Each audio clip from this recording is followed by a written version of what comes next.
Hello everybody and welcome to another edition of Plant Consciousness Live. Today we're going to be talking to Stefan Ball from the Bach Centre. Stefan is the director at the Bach Centre and is the author of over 10 books on Bach remedies and flower essences. Good day to you, Stefan. How are you today? I'm fine, thank you, David. Nice to talk to you. Likewise. So first of all, I'm just going to ask you a little bit about your background and how you got involved with flower essences and in particular with the Bach Centre. Well, basically, it was through my wife. She was trained. She trained as a nurse with Judy Howard, who's been director here since the 1980s. And I got kind of introduced through her. I started doing some translations for the centre because I studied languages, and then I gradually got sucked in, wrote a book on the remedies, and then was offered the chance to work here. I've actually been here full time since 1996, so a fairly long time now. Wow. And what have you been doing at the Bach Centre in that time? Well, the main thing I've kind of taken over control of is the education and registration side of the centre, which over the years has become the most important part of what we do. So most of my job is to do with setting education standards. We have courses running in around 40 countries around the world. We have a lot of teachers working, to our standards. So I'm in control of those standards, making sure they're met, making sure the marking's done properly, and then seeing practitioners all the way through to actually being on our register and helping them do the work they do. Interestingly enough, I first came across Bach Flower Remedies via one of the outreach practitioners, a French lady actually, who was running a workshop in Goa in India a few years ago, and that was what really first introduced me to the whole concept. That would be Veronique Robert. Yes, I know Veronique. I knew Veronique. Yes. Yes, that would be it. Yes, yeah, it was a few years ago now. In fact, I lost touch with her, but yeah. So that was the first time that I was really introduced to the concept of what flower essences were and how they work. But perhaps for some of our viewers who aren't so familiar with the concept of flower essences, perhaps you could just give a little brief overview of Edward Bach himself and how he found the remedies and how they work. Yeah, sure. Well, I mean, Edward Bach starts off as an Orthodox doctor. He was a researcher. He was working on vaccine therapy. He was working on chronic disease, and he was a normal doctor, if you like, with a research lab, other doctors working for him, that kind of thing. He got interested in homeopathy when he was offered a job at the Royal London Homeopathic Hospital, and he began preparing the vaccines he'd been using homeopathic methods to see if that would work. That did work, and that interested him further. So he began to look at the mentals, the mental side of those bacteria he was working with. And basically what started him off on flower remedies was that he wanted to look for something natural that people would be happier taking, because the medicines he was making were prepared with bacteria from people's gut. So they weren't, it wasn't the nicest thing to take. So he was looking for flowers that would have similar effects. And as he kind of was into the homeopathic side and looking at the mentals, he was also looking at the mental effects of the flowers as he tested them, and he couldn't find any kind of exact replacements for the bacteria. But what he found over time were a set of flowers which, when prepared, using the methods he devised, actually had an effect on the emotional side. So, a quick answer to your question: what are flower essences and what are Bach essences in particular? Well, it's a set of preparations made from flowers which are used to help us feel better about ourselves, help us feel more kind of in tune emotionally, more positive emotionally, and also bring out the positive sides of our personalities. So that's the kind of, in a nutshell, what they are. Is it true to say that Edward himself was suffering from a number of ailments during the process of looking for the flower essences and in particular which ones would heal certain emotions, and was that part of the driving force for it was part of it. I mean before he started looking at flower remedies in 1917, he had a cancer, and he was actually given 3 months to live, and he kind of pulled himself out of bed. He was still working with bacteria at that point in his laboratories, but he kind of got himself out of bed as soon as he could, because if he only had a couple of months left, he wanted to try and complete his work. And he actually got better and stronger, and he believed that the reason he got better was because he had this kind of overwhelming drive, this kind of sense of purpose in his life. And one of the keys behind the remedies is just the idea that if you get your sense of purpose and drive back, everything else can kind of follow. If you feel happier, you feel good with what you're doing, the other sides of health kind of come along with that. So yeah, I've forgotten the first part of your question. So what was it? I was just asking about where the fact that he was ill, was that one of the Yes, drivers? yeah. The fact is that yeah, that's interesting because yeah. So having kind of got over that kind of initial diagnosis and lived well beyond the 3 months, when he later on began to look at flower remedies and got more and more interested in working with flower remedies, he found that his intuition, his sense of which flowers would have the kind of properties he was looking for, got stronger. So at the start of it, it was very much trial and error. He would going out collecting all kinds of different flowers, taking them back to the lab, preparing them, and testing them out like any other researcher. Over time, he got more intuitive about that, and you can see in the process of discovery that it kind of speeds up. And by the time he actually came to live in the house where I am, what's now the Bach Centre, which was in 1934, he'd found 19 remedies. And at that point, things twisted a bit. And he said at that point, he'd become so sensitive, it was almost as if he'd become his own laboratory. Mm-hmm. And at that point, around 1934, 1935, he began to suffer from a series of bad emotional states with corresponding physical problems as well. I mean, there's a story about how he came to discover the remedy cherry plum, for example, which is a remedy for desperation, feeling that you're going to do something, you know, that irrational that you wouldn't normally do. And at that point, he had a very bad sinus pain, and he literally went out to try to find a flower that would deal with the desperation he felt. I mean, if you've ever had sinus pain, you know it can be really, really, really bad, and you'd do anything to get rid of it. And in that sense of desperation, he looked for a flower that would have an effect, and he found the cherry plum that way. So, yeah, the last 19, certainly, there was very much a sense that he was finding cures or things that would improve his own state of mind, his own emotions, and therefore the rest of his health alongside that. And that was kind of how he completed the discovery phase of what he was doing. It's really a wonderful, wonderful story, and in its full complexity. And am I right in also thinking that he originally observed the plant lady's mantle, which collects dew drops in the morning, and that was really what gave him the inspiration for exploring this kind of methodology more? Yeah, we're not entirely sure which plant gave him that idea, but certainly early one. I mean, basically, when he left London, he'd left the laboratory behind. Up till then, he'd been using homeopathic methods to prepare the flowers he'd been collecting. But he felt that homeopathy, you know, those weren't really necessary, because what he was looking for was a positive energy in the flower. If you think of homeopathic remedies, you start with something that causes a negative symptom, and you kind of turn it around in the process of making a remedy. With the Bach remedies, you're really starting with something that has a positive effect, and so you're trying to capture that positive effect. So he was looking for a simpler preparation method, and he noticed that, you know, early one morning the dew was collecting on various flowers, and he wondered if there would be a potency in the dew, collected in the dew through the action of the sun. And that's what in fact he found. And so the preparation methods we have now, there are two for all the Bach remedies. One's called the sun method and one's the boiling method. And they both, in a way, are kind of ways of replicating what happens early in the morning when dew collects on a flower and the sunlight shines through the water. So in the sun method, you're putting the blooms on a bowl of water and leaving it in the sun. In the boiling method, you're applying heat from underneath, so you're heating it, heating the water. But either you're kind of replicating that, and you're trying to attract or capture the life energy in the flower into the water, which is then your kind of active ingredient when you go on to make a remedy.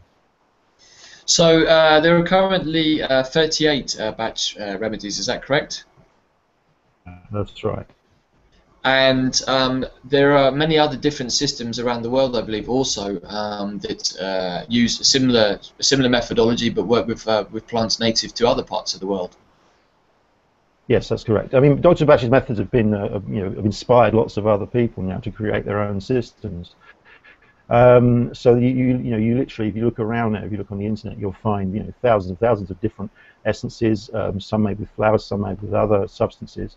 I mean, from our angle, what we always say, because Dr. Bach was a great believer in simplicity, it was one of the key messages he had. So we've always found that the 38, dealing with the things we're dealing with, which are emotional personality things, we've found the 38 are enough in themselves. So we stick to those, but other people do, other kinds of essences.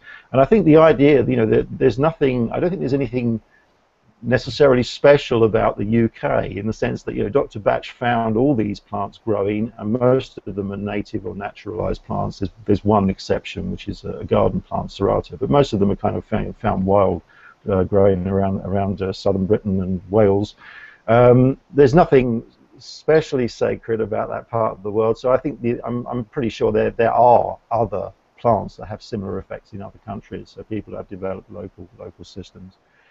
We stick with the 38 because it's a beautifully simple number. You can kind of match any personality with only 38 remedies to choose from. So you know, I think that's perhaps one of the reasons it's been probably the most successful of the systems. Certainly, it's one of the few systems where there are several makers now producing them. I mean, there are 3 major makers in the UK. There are makers in other countries too. So it's been very successful in that way.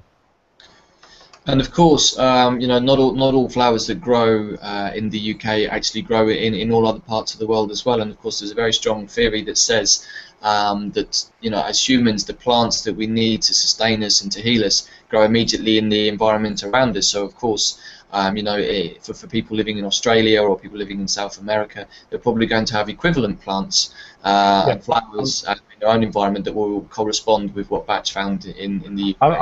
I'm sure that's correct, and I mean certainly if you look at the other systems that have come up, I mean it's interesting when you look at the indications that people have attached to the different preparations they make. They're all similar to the ones Dr. Bach came up with. I mean, no one's come up with like a new emotion that Dr. Bach didn't cover, but they have come up with other flowers that match those emotions. Sometimes in another system you might find 3 remedies that match 2 in the Bach system, or 2 in the other system that match 3 in the Bach system, or whatever.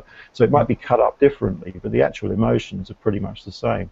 I haven't yet seen a new emotion because you know, I don't think we've evolved that much since the 30s. But yeah, sure. I mean, you can find other plants that have similar effects, I'm sure, in other parts of the world. And I've been reading your book recently, the Principles of Bach Flower Remedies, which I believe was just reissued actually. I think last year. Is that correct?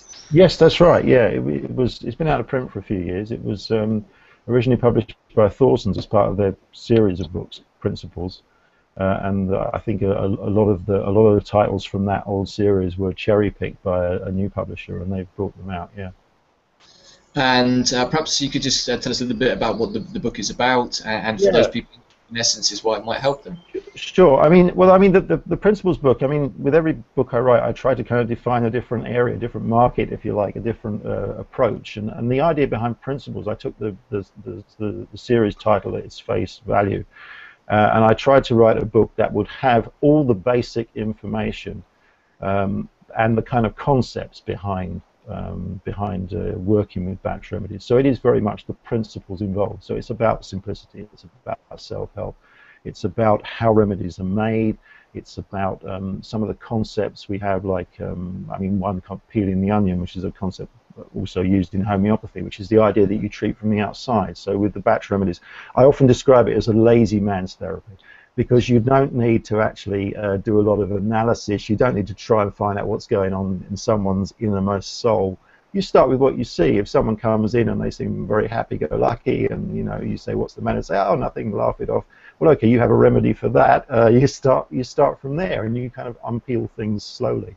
So things like that are in the Principles book, and it's saying the idea is to have something that someone who doesn't know anything at all about Bach remedies can pick that book up, and by the time they've read it, it's only about 110 pages if I remember rightly. It's quite a short book. By the time you've read it, you've got kind of enough there to know, certainly enough to be an informed client when you go for a consultation, and probably enough to kind of kick you off actually using the remedies yourself, which is what Dr. Bach wanted in the end. The idea was everyone could self-treat. So yeah, that's where that book is coming from.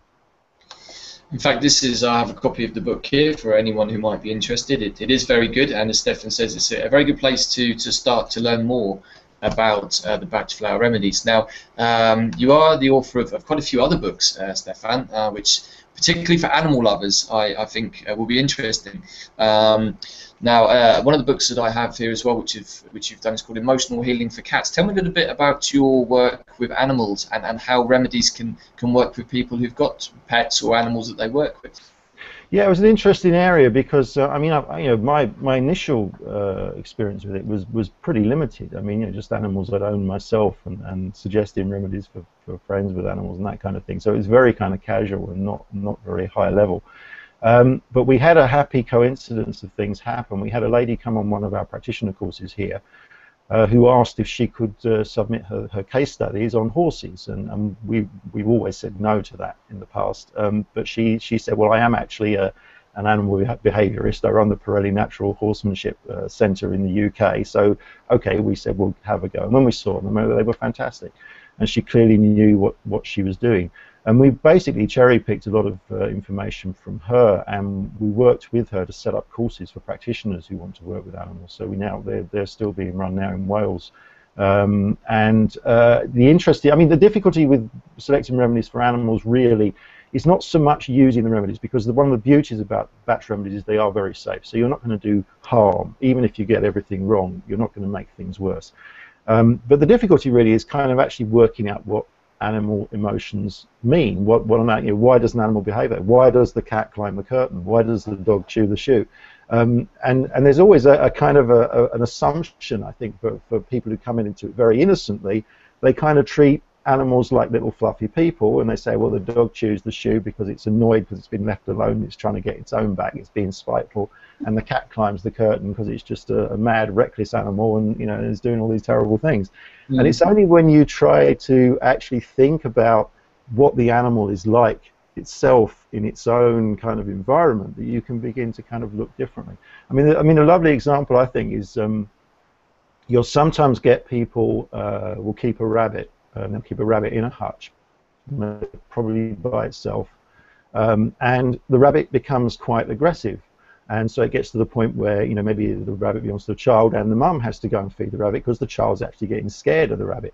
And so the tendency, if you're looking at that in terms of batch remedies, there might be a tendency to say, well, that's Holly state, which is for hatred and aggressive dislike and wanting to hurt. Or maybe that's Vine for kind of a very dominant animal. But actually, if you think about it from the rabbit's point of view, a rabbit in the wild lives, it lives in open places. It's got eyes on either side of its head, so it can see stuff coming from all around, and it's a social animal.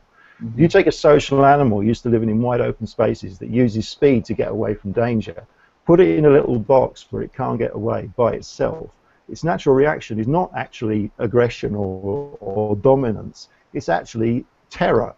And the reason the rabbit is actually attacking is, if you think about it in the wild, when does a rabbit get picked up? Apart from when it's very small, the only time it gets picked up when it's eaten. So you come it up and you think, oh, I'm being all loving and fantastic with my animal. But actually, if the rabbit's not happy already, that is kind of tipping it over the edge, and that's when you get aggression. It's fear-based aggression. And you can think too, like things like horses, where horses are in stables. Again, you've got an animal that lives in herds, that likes to use its legs to run away from danger, likes to see danger coming from all around. What do? We put it in a situation which is safe for humans because we're predators. We like to live in caves and small boxes because we can see people, our eyes are facing front and we can see things coming in that entrance, so we're safe. We put a horse in that situation, it can hear noise all around it but can't see anything, and it can't run away. And then, it's no surprise then that some horses, if they're not happy in that situation, will begin to develop all kinds of problems. So once you try and turn it around, see it from the animal's point of view, you often come up with very different selections of remedies, and that's really what the books are about. And you mentioned the cat book. I mean, the book I would actually, I shouldn't recommend against my own book, maybe, but the book I would recommend for people who are really interested in this is the one that we actually co-wrote with the animal behaviourist I mentioned, Heather Simpson, because that's got the best information in, and that is emotional healing for horses and ponies. And even if you have no desire to ever work with a horse or a pony, and your sole interest is your goldfish or your hamster, the concepts in that book are applicable, I think, to any species. So I think that's the one I'd say, if you're really interested, that's the one to look at. Wow, it's all it's fascinating to hear how a system can work for humans and animals alike in the same way, and it makes you realise, of course, that we are all interconnected, and that we're not so different really from many of the animals that we share our world with, particularly on an emotional level. With that in mind, I'd like to ask you a little bit about how you see essences, or the power of essences, both flowers and perhaps other plants as well, becoming a more kind of well-known mix, or part of the kind of holistic mix of so-called alternative medicines. I mean, many people these days will have probably used a rescue remedy in you know, in this situation, perhaps before a job interview, or perhaps before going on stage to perform, or just in some other situation where they might feel a little bit under pressure. And that, to me, indicates that the power of essences is really becoming part of the mainstream. But perhaps you know, you could give us your views on that, and where you see the future of flower essences going. Well, I think the fantastic thing about essences, which I've already mentioned, is that they are really, really safe.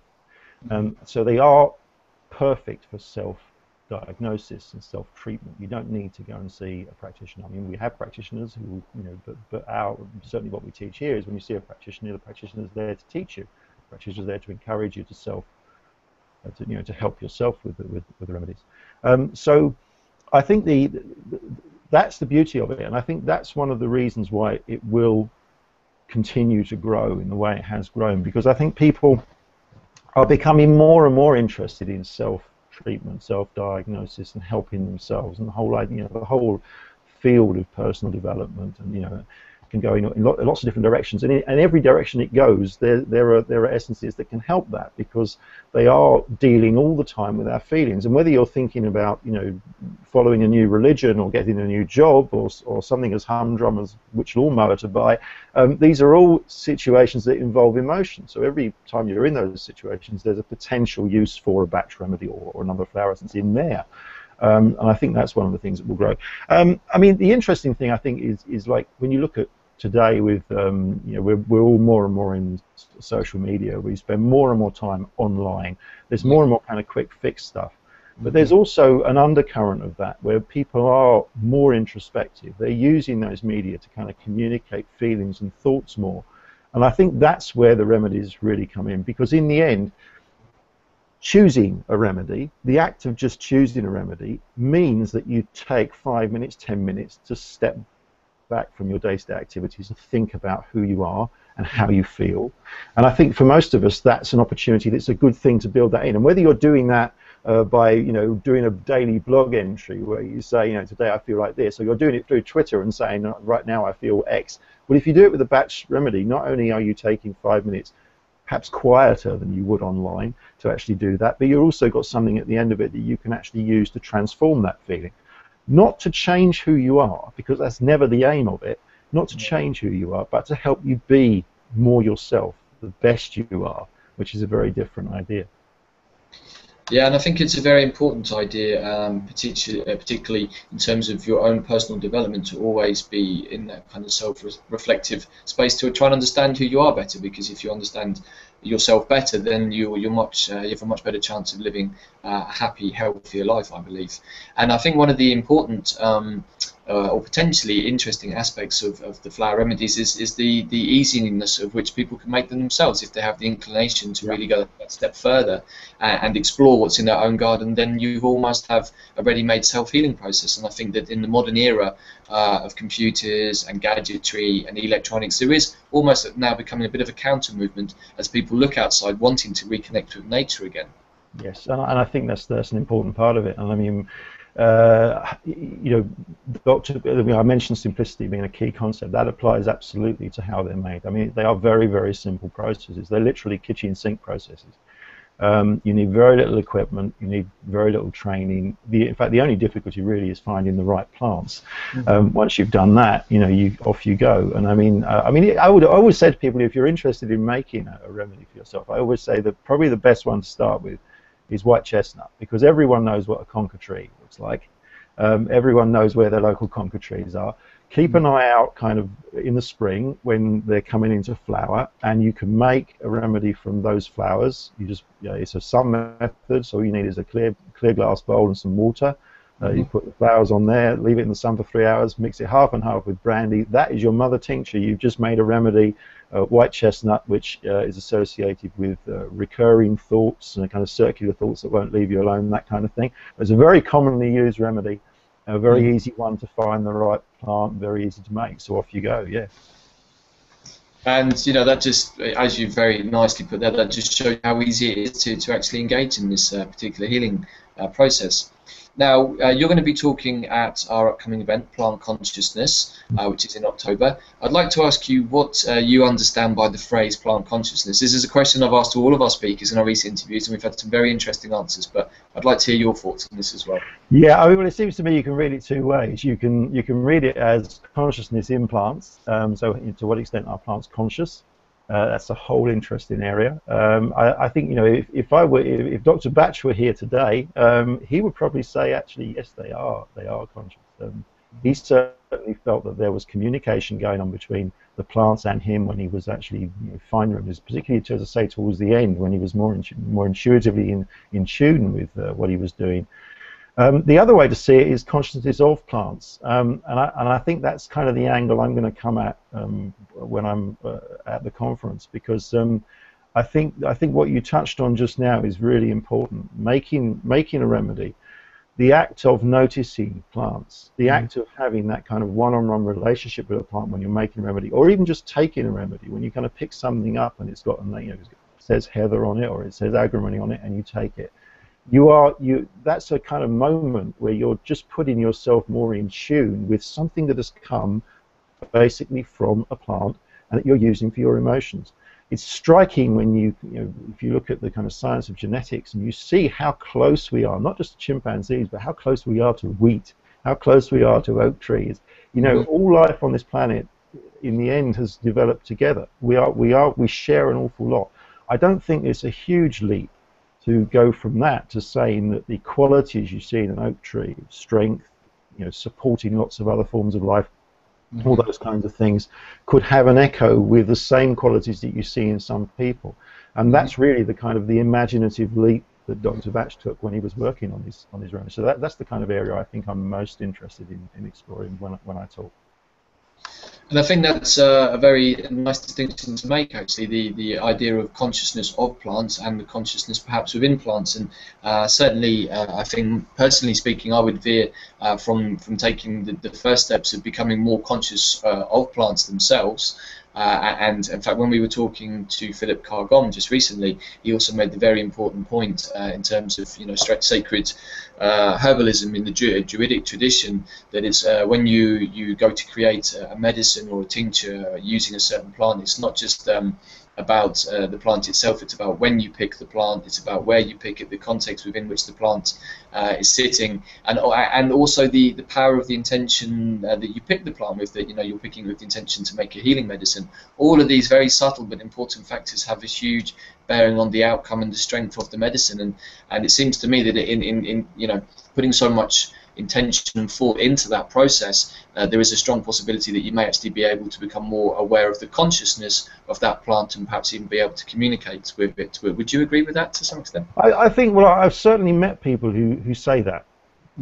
I can't say I've had that experience myself in the times I've made remedies, but I have met people who have had those experiences.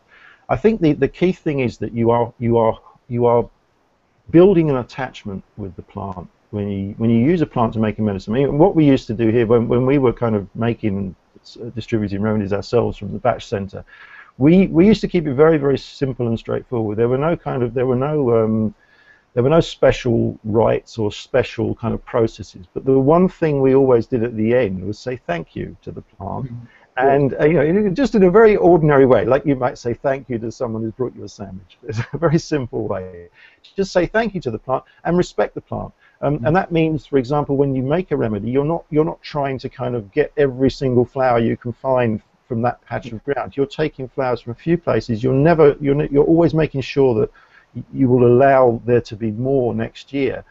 You will allow the plant itself to thrive. So all those things, a basic kind of sense of respect for nature, which is providing this stuff, that has always been very central to what we do, certainly.